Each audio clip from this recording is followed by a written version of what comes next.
Pastef mi nga xam ne moom amul 1% Sénégal ndax plus forest gars yi da ngeen kaa fàtte waaye Pastef bu defoon élection présidentielle moom kenn rek 1% du ko am ndax 2017 moins de 1% la am plus forest tegu ci deux ans moins de 2 ans ay 1 an et demi 2019 jot élection présidentielle mu am 15% xam nga lu tax 7% wu Khalifa ak 7% wu Karim Wade la boole muy 14 plus 1 muy 14 virgule muy 15 moo tax biñ ko génnee keroog biñ ko génnee bu ngeen seetloo keroog gendarmerie M2D kenn du tudd M2D ndax dafa def bêtise bu rëy M2D da koy nëbb léegi xam ngeen M2D mooy bi ñu jàpp Sonko fan yooyu noonu yooyu doon taxal docteur Cheikh Tidiane Dièye Y'en a marre Sonko ay Madiaye xaw Mbodj ay ñoom docteur kii Diop ay la dame la xaw ma nan madame Diop ñooñu jox sonal ñu ay M2D ba le 23 juin ñu def seen benn kii fële Grand Yoff dafa seen bëgg a provoquer yow 23 juin ne yaa ngi woon bloc fiscal yow Sonko tegale say tànk naan yàlla bu manifestation bi réussir parce que boobu suuf si yaa ngi ciy jaay bu baax di ci lekk suufu Sénégal gi da sàcc nga bu ngeen xamoon xale yi waa ji li sàcc bi nekkee impôt domaine li mu jaay ci suuf kon du ngeen bu leen ooy ngeen sàkk ko billaahi ni bëggee suuf ak xaalis ay levée de fonds cotisé leen 500 francs ñeen Casamance cotisé leen ma ko nekk 50 000 maam 5 milliards waaye kii sàcc bii du ko arrêté yërëmul askan bi sonn di muucu deretu askan bi waa kii kañ nga nit ñi di yeewu ci dof bi escroc bii ban ngañ ngeen di yeewu ci escroc politique et financier li ngeen am dajale leen ko yéen Sénégal pays pauvre jox ma ko après mu jox sama jabar samay doom oto ba rafet waaye ñàkk fayda rek xanaa ku boppam baaxul ak ku ndeyam liggéeyul dara mu jël xaalis di ko jox Sonko muy noosee man mais nag na tontu ci Juliana ba pare temps yi kenn ñu ma tudd Juliana depuis jox Juliana ñëpp ngi di mii Juliana gars yi presque ñoo ëppale Juliana ne nañ ko da tontu ci Juliana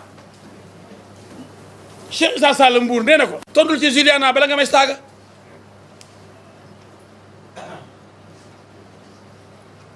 ma ne la victoire éclatante de Benno Bokk Yaakaar kenn mënu ko tilimal quand on a gagné 12 régions presque 39 départements presque 40 sur 45 départements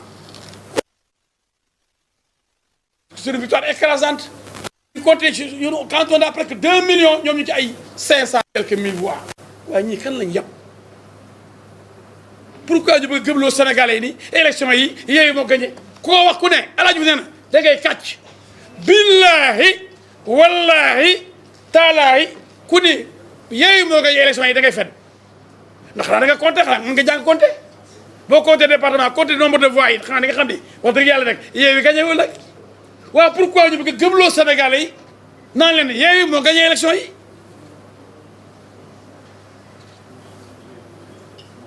c'est extrêmement grave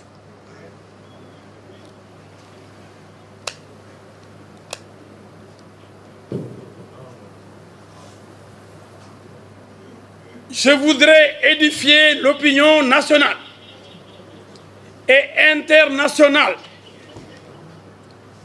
sur la campagne de manipulation orchestrée par celui que vous connaissez bien,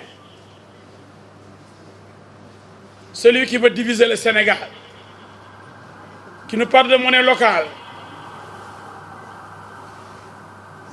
celui qui demande à la jeunesse de descendre dans la rue pour un mortal combat. Promet une deuxième vague plus dévastatrice. Celui qui n'est même pas content des 14 morts du mois de mars, mais qui s'en glorifie et qui veut encore assister au massacre de la jeunesse sénégalaise. Il veut des milliers de morts. Celui qui nous dit qu'il est en contact avec les militaires maliens et les militaires guinéens. Celui qui donc est en train de prier pour qu'il y ait un coup d'État au Sénégal. Celui qui veut que les militaires prennent le pouvoir. Parce parce que c'est un fou. Un fou, il faut l'arrêter. Il dit, je suis en contact avec la junte malienne et les militaires guinéens. Mais parce que lui-même est un putschiste. Je l'ai vu quand il a quitté la gendarmerie dire, je donne l'ordre au président, je fais des injonctions, comme s'il avait pris le pouvoir. Je l'ai vu en Casamance dire que si on m'arrête, la Casamance va me défendre.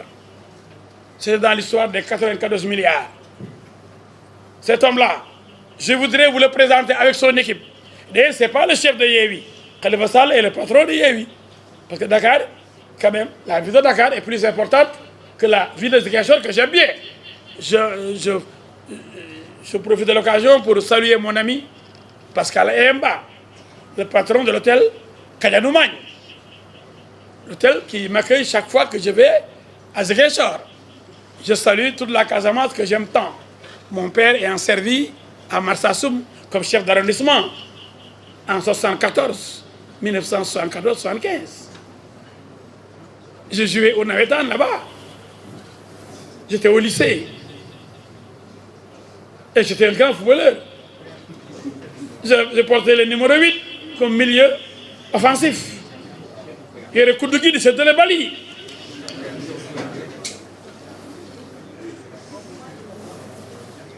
Alors, nous avons aujourd'hui le plaisir de rectifier toute cette campagne de mensonges et de manipulation pour que nul n'en ignore, pour que tout le monde sache que le grand vainqueur de ces joutes électorales, de ces élections territoriales, c'est, à n'en pas douter, Benno Bokk Yakaar. De la Casamance, en commençant par Sédhiou, Kolda, 2 régions sur 3 de la Casamance, la région de Tambacounda, la région de Kédougou, la région de Matam, la région de Saint-Louis, la région de Louga, avec les Alingou Ndiaye, il n'y a même pas de Yéwi là-bas. Et là, je Malick Ndiaye, chargé de communication de Pastef, a été laminé au Jolof. On ne parle pas de Bassirou Diomaye Faye de Sandiara, de Ndiaga Niao, derrière Sandiara. Il a été écrasé par la dame, une jeune dame de la PR, docteur Sen. Seul Sonko a pu, avec des gosses qu'on ne connaît pas, qui ont été choisis et qui ont eu la chance, là où tout le monde voulait changer peut-être, ou bien tout le monde voulait conserver le pouvoir de Khalifa Sall, seuls eux ont gagné. Mais de Alingou Ndiaye à Mansour Faye, de Farba Ngom à M. Malick Sall, de Kassé, le directeur de la SICAP, en passant par le maire de Sédhiou, Ablaye Diop, mais à Linguère, à Louga, avec Moustapha Diop, qui a... Et à Louga, on ne parle même pas de Yéwi. Bataille, c'était entre Mamour Diallo et Moustapha Diop. Mais Yéwi n'existe nulle part là. Mais pour les gens, Moustapha Diop contre Mamour Diallo, soutenu par Madame Aminata Mbengue Ndiaye. Ouais, ada Yéwi fofu. Mais gars, bu ñu doflo, farkat yi bu ñu doflo, nafiq yi bu ñu doflo. Dañ leen duma carvaser leen partout. Ouais, gagné woon nañ Dakar. Ouais, bi ñu dem élection 2017. Benno Bokk Yaakaar lu ma am 130 députés. Bu ñu demoon léegi nii dañu am 130 députés. Collectivité locale, on a plus de 530 sur 564 presque. Ay 20 et quelques départements ngeen bàyyee jël 500 et quelques. Nous avons 500 par rapport à 20. Et nous, pour 20, nous pas gagné. Même si Dakar est très important. Mais Dakar, mais si on fait le décompte des voix, Podor seul, parce que Racine Si a écrasé tout le monde là-bas. La différence de voix obtenue à Podor comble le gap de Dakar. Maintenant, on va aussi combler le gap. Parce que c'est les listes parallèles de Benno qui ont gagné. Il y a eu beaucoup. ay liste parallèle la ñu naan c'est le ministre sangam qui a parrainé telle liste mais Benno mais Yewwi bokkul fenn boo demee Fouta hop Ndar hop Jolof Linguère Louga Sara hop Moussa Ndiaye a gagné ça c'est mon collaborateur du PTP on a bien gagné au Jolof ça c'est mes amis pas Mody Sow du PEP parce que nous avons jumelé nos partis qui vont fusionner avec notre parti comme mon grand Wan son parti le parti de Souleymane Sey ça vous avez la future grande coalition qui va gerber avec le stage de l'organisation du PTP et celui de la communication du PTP avec Yakhya Fall, le grand musicien que vous connaissez, avec depuis le super, le star band number 1, après maintenant, Baobab. C'est lui qui avait la guitare solo, avec les Machaki, Papa Sek, les Maguette Ndiaye. Mais ça, c'était de grands musiciens. Il était jeune musicien, mais talentueux. Il est là. Nous avons tout au niveau du PTP, au niveau de notre future coalition. Parce que cette coalition, qui ne représente rien, ne peut pas être l'avenir du Sénégal. L'avenir du Sénégal, c'est nous. Inch'Allah. Et nous sommes dans Benno. Maintenant, demain, on verra. Si on va maintenir la coalition toujours dans Benno, parce que moi-même, je suis candidat à l'élection présidentielle de 2024. Et je crois que vous avez devant vous le futur chef de l'État du Sénégal. Amin.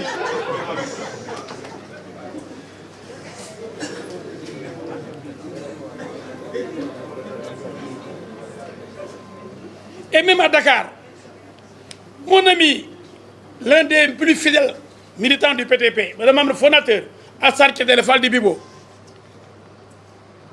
il était numéro 3 de la liste de Jean-Baptiste Diouf de Grand Dakar. Mais c'est Benno qui a gagné Grand Dakar.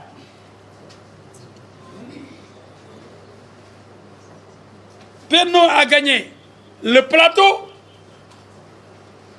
Benno a gagné Cambérène, a gagné Gorée. En 2014, seul Yoff avait échappé. À Taxawu Dakar de Khalifa Sall. Il y a plusieurs communes qui sont tombées dans l'escarcelle de Benno. Et partout, je vois autour des plateaux de télévision, oui, comment vous analysez la défaite de Benno? Quelle défaite? Quand je vois déjà dire, oui, monsieur, un tel expert, comment vous voyez la défaite de Benno et la victoire de Yewwi? Je dis, oui, Yewwi est une force montante. Yewwi ne monte pas, Yewwi est mort de sa belle mort. Yewwi est mort-né. Yo, avec l'appui de Serigne Moustapha Sy, des Moustarchidines, vous ne pouvez même pas obtenir le résultat que vous avez eu en 2014. Mais gars, réfléchissons. En 2014, Taxawu Dakar avait plus que Yewwi aujourd'hui. Taxawu Dakar était en face de Benno. Pourquoi subitement on veut nous faire croire que oui, Dakar est tombé? Est-ce que Dakar était détruit par Benno? Xanaa ba da ngay perte dara nga yoroon ko kii bala ma koy perte def déclaration de perte xanaa ma am ko moom ko. J'ai perdu mon téléphone portable. Je vais faire une déclaration à la police. Mais si je n'ai pas le téléphone portable, comment je peux le perdre? Comment on peut perdre quelque chose qu'on n'a pas, qu'on ne détient pas? Ah non, on veut faire croire que oui, Benno a perdu Dakar. Mais Benno, Dakar était entre les mains de Taxawu Dakar, qui est de Yewwi. Comment on peut perdre quelque chose qui ne vous appartient pas? Mais dañuy dox ci maayanu nit ñi saytaane yu bon lañu ñii Sénégal yi yeewu leen bala muy naaj réew mi du ko jox ay saytaane ay manipulateurs maintenant dañu am ay complices partout am nañu ay complices yooyu nag du ngeen may jàmm ñu nit ay seytaane yu ndaw lañu di leen yaatal naan waaw yow seen victoire bi nag lu ngeen ko gisee ban victoire waaye yow defetu Benno bi yow noo ko gisee foo gisee defetu Benno bu doon élection président